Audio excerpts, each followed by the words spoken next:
നമസ്കാരം. പ്രധാനമന്ത്രി നരേന്ദ്രമോദിക്ക് ഇപ്പോൾ നല്ല സമയമാണ്. കാരണം എവിടെ തൊട്ടാലും അവിടെയെല്ലാം തിരിച്ചടികൾ മാത്രമാണ്. പിണറായിക്ക് മാൻഡ്രയ്ക്ക് എഫക്റ്റ് ആണെന്ന പോലെ തന്നെയാണ് ഇപ്പോൾ നരേന്ദ്രമോദിയെ ഒരു എഫക്റ്റ് പിന്തുടരുകയാണ്.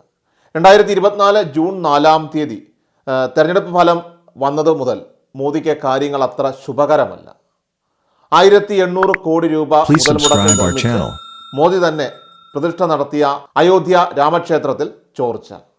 അയോധ്യയിലേക്കുള്ള റോഡുകളും തകർന്നു. വലിയ ഗർത്തങ്ങളാണ് റോഡുകളിൽ.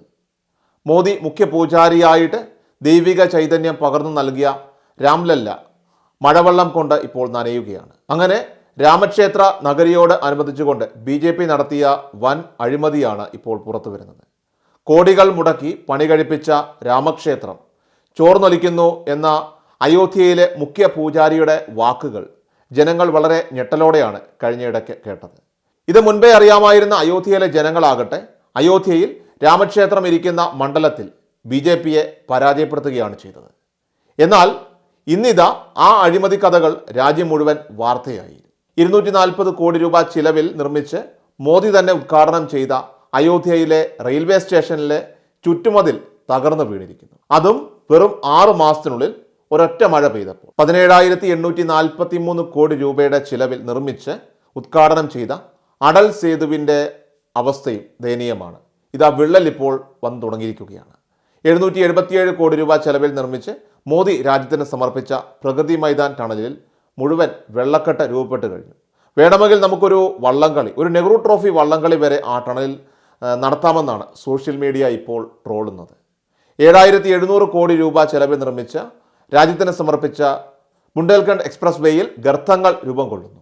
ബീഹാറിലെ ആരാരിയ പാലം ഉദ്ഘാടനത്തിന് മുൻപ് തകർന്നു വീണു. അപ്പോൾ ഇതടക്കം 5 പുതിയ പാലങ്ങളാണ് ബീഹാറിൽ തകർന്നു വീണത്. അതുപോലെ തന്നെ 5000 കോടി രൂപ ചെലവിൽ നിർമ്മിച്ച ബാംഗ്ലൂരിലെ T2 ടെർമിനലുകളിൽ ഇപ്പോൾ വെള്ളക്കെട്ടാണ്. അതുമാത്രമല്ല, കോടികൾ മുടക്കി പുനരുദ്ധാരണ പ്രവർത്തനങ്ങൾ നടത്തിയ 2 വിമാനത്താവളങ്ങളിലെ മേൽക്കൂരകളാണ് ഇപ്പോൾ തകർന്നു വീണിരിക്കുന്നത്.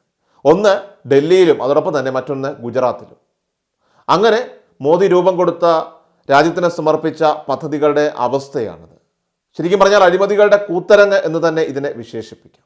അപ്പോൾ ഇത്തരത്തിൽ മോദിയുടെ നിർമ്മാണ പ്രവർത്തനങ്ങളെല്ലാം തന്നെ മാസങ്ങൾക്കുള്ളിൽ തകർച്ചയുടെ വക്കിലെത്തുമ്പോഴാണ് പുതിയ പാർലമെന്റ് മന്ദിരത്തിൻ്റെ കാര്യത്തിലും ഇപ്പോൾ സംശയങ്ങൾ നിലനിൽക്കുന്നത്.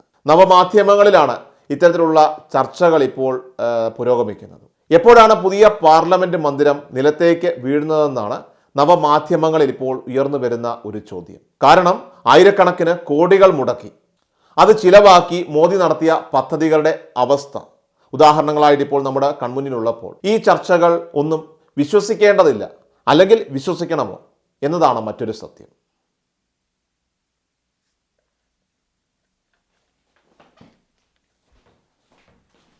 ക്രിഷ്യൽ മീഡിയ എല്ലാ ദിവസവും വാർത്തകൾക്കും അറിയിപ്പുകൾക്കുമായി യൂട്യൂബ് ചാനൽ സബ്സ്ക്രൈബ് ചെയ്യുക, ഫേസ്ബുക്ക് പേജ് ഫോളോ ചെയ്യുക.